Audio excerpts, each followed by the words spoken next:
Welcome to our nice clean room here in Munich. You want to see what we are building here? Let's have a tour. On this secret location, we are able to build 12 satellites per year. It doesn't matter if it's defense or commercial satellites. Here we have our first integration table, which is for our next mission starting in August. Of course, for satellites, you need also solar arrays. We are developing our own solar arrays here at the same location. In the next mission in August, our own solar arrays will fly with this mission. Here we have our second integration table for our upcoming mission in May, starting integration in May. And for this, since we have an optical payload, we need also an optical table.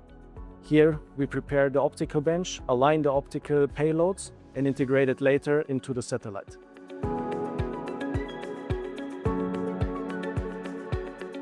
But of course, you don't need only a clean room. You need also a nice material airlock, which we have here.